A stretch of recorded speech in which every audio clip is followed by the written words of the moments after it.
بسم الله الرحمن الرحيم. السلام عليكم ورحمة الله وبركاته. This is episode number 18. For the last few episodes, we tried to explain the goldsmith phenomena. And we reached the point that goldsmith discovered the phenomena and abused it by issue a fiduciary receipt. And I think it's up to this level, it's clear. And I told you, or I explained, this fiduciary receipt is the exact banknotes in our book today. Was different, the issue, who issued. Now the bank issue used to be Goldsmith, it doesn't matter. But it is exactly the note or the banknote in our booklet.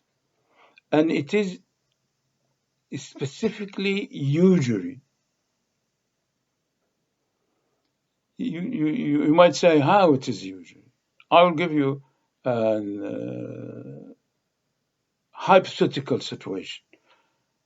If goldsmiths have 100 units against 100 unit gold, and he issued 100 fiduciary units.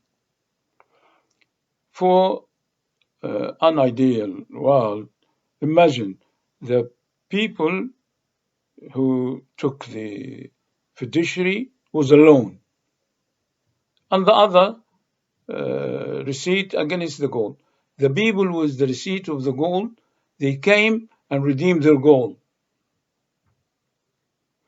And the other people, of course, they take the receipt, they give them the gold. The other people which have fiduciary receipt, they came with this receipt, they give it to him back. Obviously, they're not redeeming gold because they are in debt.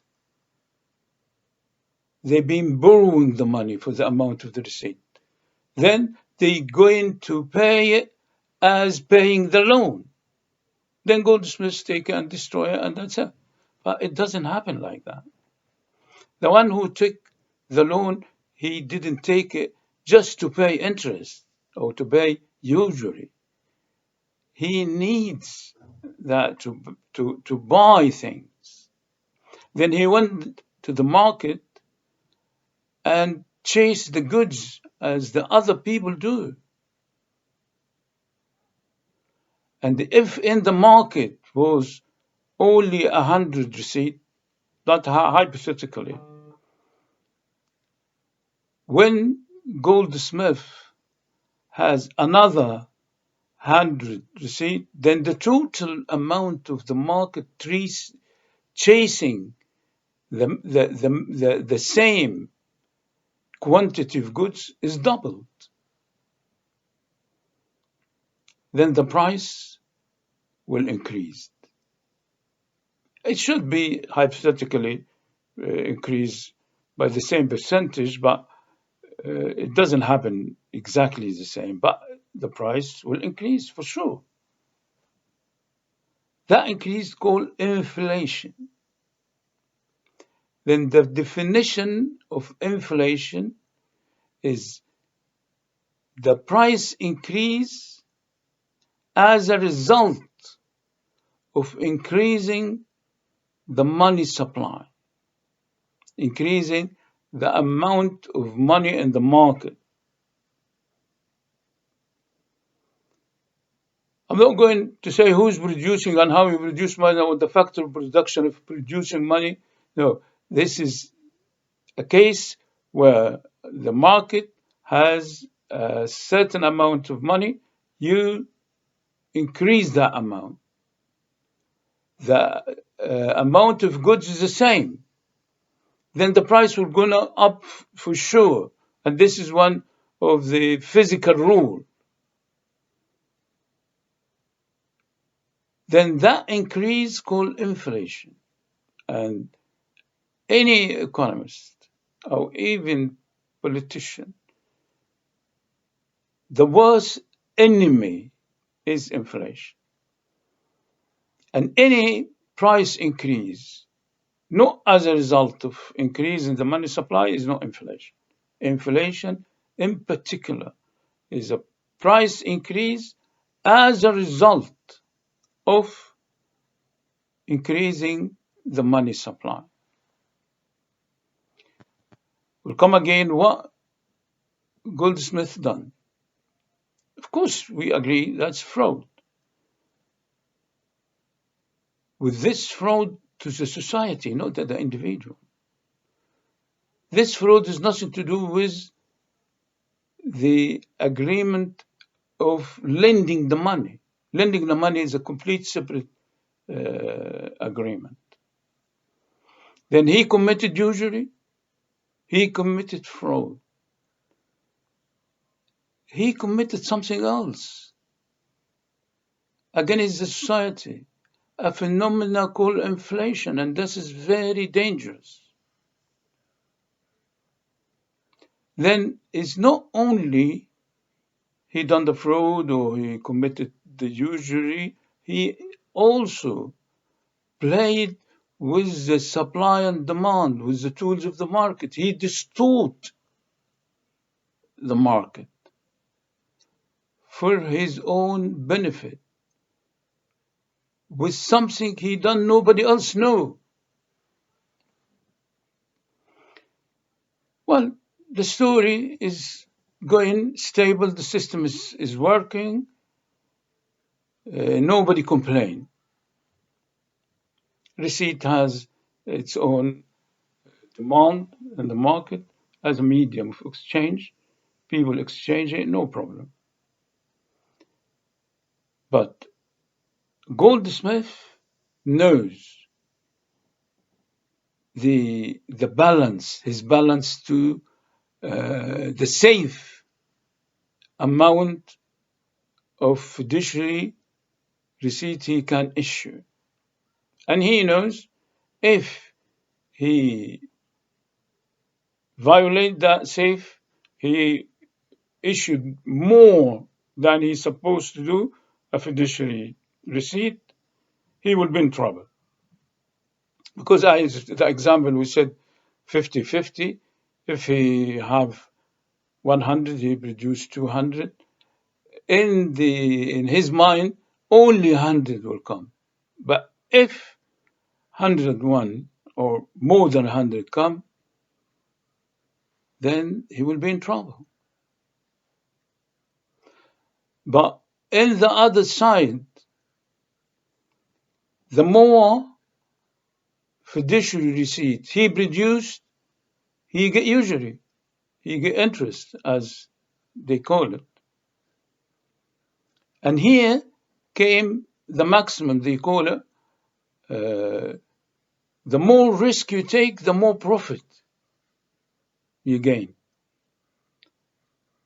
And I think it was originated from that point, from Goldsmith's phenomenon, because he take more risk by producing more fiduciary receipt. And that could be dangerous but for him, but in the same time make him more money. Then the more risk, the more profit. That's not true. That's not maximum at all. This is a fallacy. This is a paradox. If you do business as any professional has rules. You should follow the rules in order to make profit. Profit comes from efficiency, from study, visibility study, find the right place, the right time, a lot of other factors, but not taking higher risks. And this is important to learn. This increasing profit against higher risk, I think, is related to the phenomena of Goldsmith, which is all fraud. And it's gamble as well, because when you give the society more money, and at the end, that money has no value but the interest, and if the thing goes very well, you take that fiduciary receipt and destroy it, you destroy a part of the money supply, which is very dangerous as well, in both ways. When you increase the money and when you decrease the money supply is dangerous, because you fiddle with the mechanism of the market. What he done is dangerous, and what he kept doing to increase the profit, he has passed the safe limit because he want more profit. He issued too many fiduciary receipts. Okay, and the market people have trusted him, have trusted his signature, but they have the feeling in the market as well. They know how much receipts in the market. Once they felt there's too many receipts, and they doubt the trust for that Goldsmith. We're talking about a single case, but it was a whole system, more than Goldsmith, more than one receipt. And people, according to their relation or to their maybe the historical, they took a particular receipt. But they felt in one type of receipt is too many receipts in the market. Humans have that ability of sensitive. They felt there is something going, as we say in English, something fishy going. Some of them, to be safe, he said, I'm going to redeem my receipt. I'm not going to keep that receipt. I don't feel comfortable. They went to redeem. Once that rumor goes around, people lose the trust. And everybody rush to, this is happening to a lot of phenomena, to redeem his receipt. Maybe for our example, the 100 people or 100 receipt gone, they took the gold. But the next 100 they came, they find no gold. They were very upset, very angry. And in the beginning, I said goldsmiths used to have the table. In Italy, they call it banco. They have a fight with goldsmiths. They destroy his, because they can't get their money. They can't get their gold and silver. They took as much as they can, and that's it, finish. They destroy his shop. They destroy the table, the banco. That's why they call it bankruptcy. This is where the concept of bankruptcy originates. Bankruptcy. It didn't stop to that point. There's some people at that time was very upset, and they felt this is against the law. It changed the whole society. They took the case to the court. Of course, the court studied the case, and there was a lot of elite and intellectual people. They argued the case. They find Goldsmith guilty.